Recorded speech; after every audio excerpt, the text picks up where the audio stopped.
not doing even worse? And the answer is that what the Fed's going to do is get the economy at or past the point of a recession by summer. Then they're going to have to reverse course, and that will be very bullish for gold in the late summer and through the rest of the year. You know, speaking about the balance sheet, Jim, you know, Bill Gross was on Bloomberg Television a little bit earlier, and he absolutely does not believe that's going to happen, the shrinking of the balance sheet. I want you to listen to what he said about that. I think a long time. You know, I've been an outlier on this. I've said that the Fed will never, with a capital N, decrease its balance sheet. What do you think of that? Well, I agree that they're not going to sell securities, so we're in agreement with that, because they can decrease their balance sheet by doing nothing.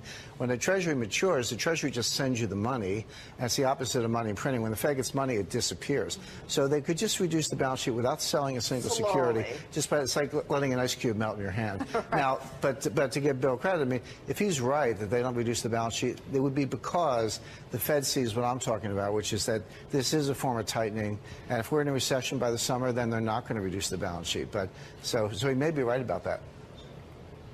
Just the threat of it is enough to tighten. Hey, Jim, tighten it, yeah. Hi, Kathleen.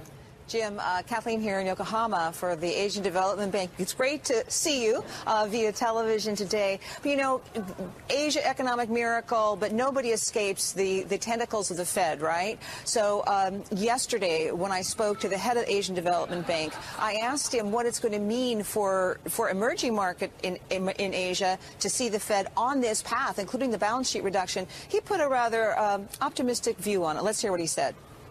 I don't think those being monetary tightening of those developed countries' central banks would affect. I don't think so, because the reasons they are now adjusting monetary policies in a tighter way is because those economies are better now, and there is less risk of financial systems.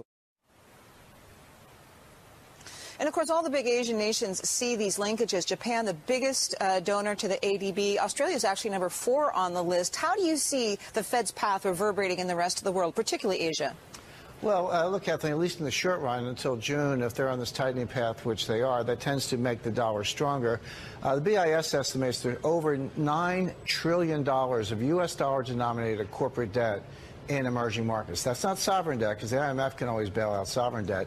That's corporate debt, dollar denominated. So if you have local currency earnings and you're trying to pay off dollar external debt, and the dollar is getting stronger, that makes that debt harder to pay. So it's definitely a headwind. I don't know your guest personally, but I take it he's a PhD economist with the ADB. Their models are pretty obsolete and pretty deficient.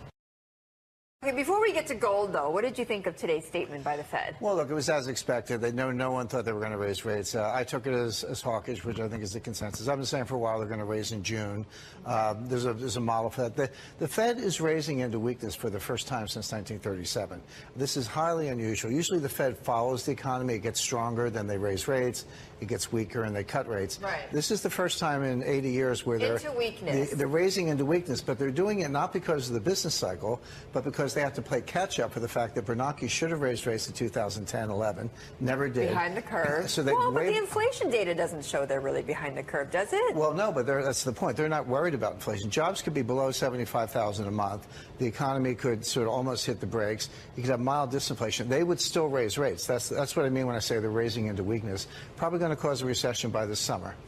Okay, well, I want to get to that recession call. You let that sneak out there, Jim. I want to get to that in a moment. But first, I mean, I'm sure that's related to this gold call, right? Yep. So you say $1,300 for gold. Why is this? Well, a couple of things. I'm not that much of a technician, but I do look at charts. And gold's in an interesting pattern of what they call higher highs, higher lows. So it gets volatile. It goes up and down.